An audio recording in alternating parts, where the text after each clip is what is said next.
अस्सलाम वालेकुम। द इज़ियर में खुशामदीद। आज हम अपने प्रैक्टिस के पार्ट 3 की तरफ जा रहे हैं। आप समझिए 4 स्टेजेस में हम प्रैक्टिस कर रहे हैं और हर स्टेज के 8 से 10 लेवल्स हैं। तो पहली स्टेज के लेवल 3 पे हम हैं। पहला सेंटेंस आज का, विच of the following is not a phrase.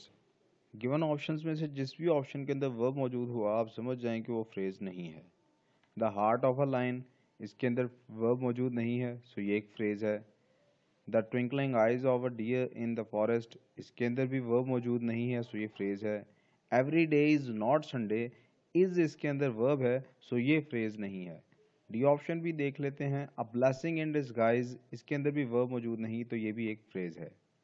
I know the woman whose child was hurt, मैं उस औरत को जानता हूं जिसके बच्चे को चोट लगी थी। The underlined word is a slash an pronoun, यानी हमें पता लग गया है कि ये है कोई प्रोनाउन। कौन सा प्रोनाउन है? अगर आपने प्रोनाउंस वाला लेक्चर अटेंड किया है तो you would be very familiar with this कि ये रिलेटिव प्रोनाउन है। व्हाट, विच, हुज, होम और हु 5 ऐसे अल्फाज हैं जो सवाल पूछने के लिए इस्तेमाल हों तो इंटेरोगेटिव प्रोनाउन होते हैं। अगर सेंटेंस के दरमियान में आए और सवाल ना पूछ रहे हों तो ये रिलेटिव प्रोनाउंस होते हैं। इनके अलावा एक रिलेटिव प्रोनाउन होता है that. A distinguished journalist will record your statement, यहाँ ये बात बताता चलूँ कि जब एज अ वर्ब इस्तेमाल हो तो रिकॉर्ड पढ़ते हैं और अगर एज अ नाउन इस्तेमाल हो तो रेकर्ड पढ़ते हैं। अंडरलाइंड वर्ड क्या है? विल के साथ इस्तेमाल हो रहा है, एक्शन को शो कर रहा है, यकीनन एक वर्ब है। ही is indifferent dash all kinds of advice, again preposition है, इसका कोई रूल नहीं, आपको बस प्रैक्टिस से जज करना है, याद करना है कि किन वर्ब्स के साथ या किन एडजेक्टिव्स के साथ कौन से प्रपोजिशंस इस्तेमाल होंगे। रिमाइंड करता चलूं कि आप हर एमसीक्यू पर वीडियो को पॉज करें, पहले पेपर पे खुद से आंसर लिख लें और फिर उन आंसर्स को हमारे आंसर्स के साथ टैली करके देखें कि आपको कितने मार्क्स मिले हैं। ही इज इनडिफरेंट के साथ हमेशा टू लगाते हैं, so he is indifferent to all kinds of advice, इसका मतलब होता है कि उस पर किसी बात का कोई असर नहीं। Please do not make a noise, शोर मत कीजिए। The underlined word is, underlined लफ्ज क्या है? कलेक्टिव नाउन ग्रुप नेम होता है, सो ये कलेक्टिव नाउन नहीं है। काउंट भी इसे नहीं किया जा सकता, काउंटेबल भी नहीं है, कंक्रीट नहीं है क्योंकि मॉलिक्यूल से नहीं बना हुआ, ये एक इनटेंजिबल नाउन है, सो ये एब्स्ट्रैक्ट नाउन है। Most of us take life for granted, it is a dash sentence, ये कौन सा सेंटेंस है? हमारे पास ऑप्शंस हैं सिंपल, कंपाउंड, कॉम्प्लेक्स और कंपाउंड कॉम्प्लेक्स के। सबसे पहले हमें जज करना है कि इस सेंटेंस के अंदर कितने वर्ब्स हैं। चूंकि इसके अंदर सिर्फ एक ही वर्ब है लिहाजा इसमें बस एक ही बात बताई जा रही है। जिस सेंटेंस में सिर्फ एक वर्ब हो और एक ही बात बताई गई हो वो सिंपल सेंटेंस होता है। She became a doctor, underline word क्या है? यहाँ कोई एक्शन नहीं परफॉर्म हो रहा लिहाजा ये एक्शन वर्ब नहीं है। Helping verb is, am, are, was, verb वगैरह होते हैं जिन्हें हम बी फैमिली भी कहते हैं और वो तब हेल्पिंग वर्ब होते हैं जब मेन वर्ब साथ मौजूद हो, सो हेल्पिंग वर्ब भी ये नहीं है। Modal verb can, could, should, would, might वगैरह होते हैं, उनमें भी मेन वर्ब साथ मौजूद होता है, सो ये मॉडल वर्ब भी नहीं है। इन वर्ब्स को हम कहते हैं लिंकिंग वर्ब। मजीद डिटेल अगर आपको लिंकिंग वर्ब के बारे में समझनी है तो वर्ब्स से रिलेटेड हमारे लेक्चर को आप विजिट करें, उसमें इनकी मजीद तफसीलात एक्सप्लेन्ड हैं। The wind whispered the rumours of the forest, in this sentence we find an example of. अब ये फिर से फिगर्स ऑफ स्पीच में से एक बात आ गई है। अगर आपने ग्रामर प्रैक्टिस का पहला ही पार्ट देखा हो तो उसमें ये चारों फिगर्स ऑफ स्पीच किसी हद तक डिस्क्राइब्ड हैं। सो विंड विस्पर्ड, हवा ने सरगोशी की। सरगोशी करना एक इंसान का करेक्टरिस्टिक है। जब हम नॉन ह्यूमन को ह्यूमन करेक्टरिस्टिक देते हैं तो उसे हम कहते हैं पर्सोनिफिकेशन, यानी हमने उसे एक पर्सन के तौर पे ट्रीट किया। विच of the following is not a phrase, again एक सवाल नॉट अ फ्रेज से रिलेटेड, यानी जिसके अंदर भी वर्ब मौजूद होगा इन ऑप्शंस में से वो फ्रेज नहीं है। Between the devil and the deep sea, इनमें से कोई भी लफ्ज वर्ब नहीं है, सो ये हमारा करेक्ट ऑप्शन नहीं है। Every hard moment in life, verb मौजूद नहीं, not a correct option. God knows better, verb आ गया, लिहाजा यही हमारा करेक्ट ऑप्शन है। नन ऑफ दीज, चूंकि हमने एक करेक्ट ऑप्शन सिलेक्ट कर लिया तो इसे भी सिलेक्ट नहीं करेंगे। Well done, you won the contest. Underlined words are, जो वेल डन के अल्फाज हैं जिनके आगे साइन ऑफ एक्सक्लेमेशन भी लगाया गया है, ये क्या हैं? ग्रामर के अंदर वेल एडवर्ब है क्योंकि डन वर्ब है और वेल डन को ही डिस्क्राइब कर रहा है।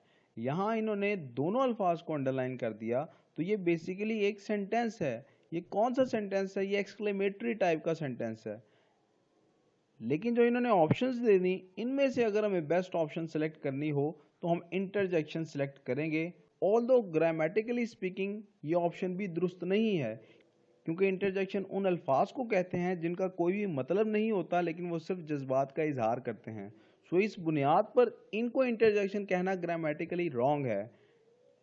अगर ये क्वेश्चन बोर्ड के पेपर में आया हो तो एग्जामिनर्स लाजमन आर्ग्यू करेंगे कि इन चारों में से कोई भी ऑप्शन ठीक नहीं है, और बच्चे ने कोई भी ऑप्शन सेलेक्ट कर दिया हो तो उसको 1 नंबर मिल जाएगा। लेकिन अगर कोई एग्जामिनर ये जिद लगाएं कि नहीं, इस पर कोई ना कोई ऑप्शन सिलेक्ट करना है जिस पर 1 मार्क मिलना है, तो इन चारों में से बेस्ट ऑप्शन हमारे पास इंटरजेक्शन है। Some are born great. Some के बारे में हमने बताना है। प्रोनाउन के लेक्चर्स में ये बात डिस्क्राइब्ड थी कि वो प्रोनाउंस जिनमें वजाहत के साथ किसी शख्स की तरफ इशारा नहीं होता, इनफैक्ट ये भी नहीं बताया जा पाता कि कितने लोगों के बारे में बात हो रही है, उन्हें इनडेफिनेट प्रोनाउंस कहते हैं। सो ए हमारा करेक्ट ऑप्शन है। Do not be jealous dash others. याद रखिए, जेलस के साथ यहाँ पर ऑफ आएगा, प्रेपोजिशन का एमसीक्यू है। अब बार बार इसे अपने माइंड में रिपीट कीजिए ताकि जहन में बैठ जाए। Do not be jealous of others, इससे सिमिलर कोई भी जुमला आए तो जेलस के साथ आपको फौरन जहन क्लिक करे कि यहाँ ऑफ आना है। The crowd was dispersed. The underline word is a dash noun. ये कौन सा नाउन है? चूंकि एक ग्रुप नेम है लिहाजा ये एक कलेक्टिव नाउन है। He is rich yet he is not happy. It is a dash sentence. हमें अगेन सिंपल कॉम्प्लेक्स कंपाउंड और कंपाउंड कॉम्प्लेक्स की ऑप्शंस आ गई हैं, तो हमें सबसे पहले देखना है इसमें वर्ब्स कितने हैं। ही इज रिच पहला verb, yet he is not happy दूसरा वर्ब। चूंकि 2 हमारे पास वर्ब्स आ गए तो ये सिंपल सेंटेंस तो नहीं हो सकता। अब हमें सिर्फ ये देखना है कि इनके दरमियान में कंजंक्शन कौन सा यूज हुआ है। कंजंक्शन हमारे पास यूज हुआ येट, और चूंकि ये कंजंक्शन हमारे पास फैन बॉयज वाले कंजंक्शंस में से है, लिहाजा ये एक कंपाउंड सेंटेंस है। Work hard लेस्ट you should fail. Underline word के बारे में बताना है और अंडरलाइन वर्ड हमारा लेस्ट है। अगर आपने पिछले 2 ग्रामर प्रैक्टिस के सेशंस लिए हैं तो आपको याद होगा एक सेंटेंस के अंदर हमने डिस्कस किया था कि लेस्ट एक कंजंक्शन है क्योंकि ये 2 डिफरेंट वर्ब्स को कनेक्ट कर रहा है। सो 2 क्लॉजेस को कनेक्ट करने वाला लफ्ज कंजंक्शन होता है। The woods are lovely dark and deep. In this line we find an example of. Figures of speech में से किसकी एग्जाम्पल है? सिमिली नहीं है क्योंकि एज और लाइक के वर्ड्स नजर नहीं आ रहे। मेटाफर भी नहीं है क्योंकि किसी नाउन को दूसरा नाउन नहीं करार दिया जा रहा। एलिट्रेशन होने के लिए पहले साउंड का सेम होना लाजमी है, और हम देख रहे हैं कि इस पूरे सेंटेंस के अंदर डार्क एंड डीप ये फर्स्ट साउंड से सेम है। So this is an alliteration. Personification नहीं है क्योंकि वुड्स को कोई ह्यूमन कैरेक्टरिस्टिक नहीं दिया गया। We have had women politicians as prime minister and education minister. What tense is it? Tense की आइडेंटिफिकेशन के लिए हमें देखना होगा कि हेल्पिंग वर्ब कौन सा यूज हुआ है। मेन वर्ब इस सेंटेंस का हेड है कि हमारी दस्तरस में थे, और हेल्पिंग वर्ब इसमें हैव है, यानी मेन वर्ब भी हैव था और हेल्पिंग वर्ब हैव की वजह से उसकी थर्ड फॉर्म यानी कि हैड लगानी पड़ी। सो इस हेल्पिंग वर्ब से हमें पता लगा कि ये प्रेजेंट परफेक्ट टेंस है। यहाँ कंफ्यूजन अगर किसी को हो तो सिर्फ इसी बुनियाद पर होगा कि हैड भी तो लिखा हुआ है। मैं वाज़ेह करता चलूँ, ये जो हैड लिखा हुआ है this is the main verb of the sentence. Helping verb हमारे पास हैव है और टेंस की आइडेंटिफिकेशन इससे होती है। इस हैव की वजह से यहाँ मेन वर्ब भी हैव आना था जिसकी के थर्ड फॉर्म हमें लगानी थी, और उसकी थर्ड फॉर्म हैड है। We drink water, breathe air and walk on land. यहाँ बताता चलूं कि अगर यहाँ पर लफ्ज ब्रीथ के एंड पे ई ना लिखा होता तो वो एक नाउन होता और उसे हम ब्रेथ पढ़ते, सांस। जब आगे ई लग जाए तो वो ब्रीथ बन जाता है और ये एक वर्ब है। एंड वॉक ऑन लैंड, हम पानी पीते हैं, सांस लेते हैं और लैंड पर चलते हैं। यहाँ पर अंडरलाइंड वर्ड हमारे पास ब्रीथ था, जो कि एक एक्शन को शो कर रहा था, लिहाजा ये एक वर्ब है। Dash English is very easy to read and write. Article कौन सा लगाना है? इंग्लिश एक प्रॉपर नाउन है और लैंग्वेज का नाम है। प्रॉपर नाउन्स बहुत कम हैं, आर्टिकल्स वाले लेक्चर में उनकी तफसीलात मौजूद हैं जिनके साथ कोई आर्टिकल लगता है। इंग्लिश के साथ कभी कोई आर्टिकल नहीं लगाया जाएगा, इल्ला माशाल्लाह लफ्ज इंग्लिश एज एडजेक्टिव इस्तेमाल हुआ हो, जैसे द इंग्लिश पीपल। अब पीपल नाउन है और पीपल से पहले चूंकि एडजेक्टिव आ गया तो एडजेक्टिव से पहले एक आर्टिकल लगाया जा सकता है। अगर इंग्लिश एज अ नाउन इस्तेमाल हुआ हो जैसा कि यहाँ हुआ, तो फिर उसके पहले कोई आर्टिकल नहीं लगेगा। A reformer is the one who brings about reforms in a society. Who underlined है। अभी हमने कुछ स्लाइड्स पहले डिस्कस किया कि ये अल्फाज रिलेटिव प्रोनाउंस कहलाते हैं। सो बी हमारा करेक्ट ऑप्शन है। Which of the following is not a sentence? Not a sentence के लिए लाजमी है कि सिर्फ नॉट अ सेंटेंस के लिए लाजमी है कि उस ऑप्शन को सिलेक्ट किया जाए जिसमें वर्ब मौजूद ना हो। Option A, I congratulate you. Congratulate एक वर्ब है, लिहाजा ये एक सेंटेंस है। Congratulations on the distinction conferred on you, इसमें कन्फर्ड एक वर्ब है, लिहाजा ये भी एक सेंटेंस है।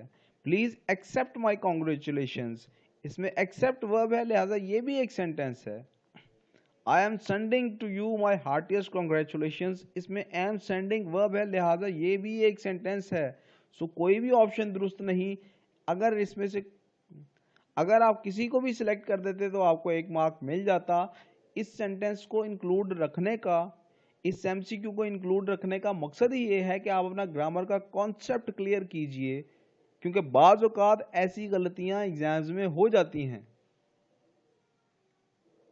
विच of the following is a correct sentence, देखना है कि कौन सा सेंटेंस ठीक है। Each of the boys has paid his dues, ये ठीक है क्योंकि हमारा सब्जेक्ट ईच है, बॉयज नहीं है। लड़कों में से हर एक ने अपनी फीस दे दी है, ये ठीक है। Each of the boys have, ये गलत है क्योंकि ईच हमारा सब्जेक्ट है और उसको एज अ सिंगुलर ट्रीट करना था, सो उसके साथ हैव नहीं लग सकता। Each of the boys have, ये भी गलत है। फिर each of the boys has, ये ठीक है। पेड देयर ड्यूज, यहां गलती हो गई, each of the boys has paid his dues होना चाहिए। सो ए हमारा करेक्ट आंसर है और इसी को सिलेक्ट करेंगे। कहीं कोई कंफ्यूजन रह गया हो तो कमेंट सेक्शन में ज़रूर पूछ लीजिए। अपना ख्याल रखें, खुश रहें, आबाद रहें। अल्लाह हाफिज़।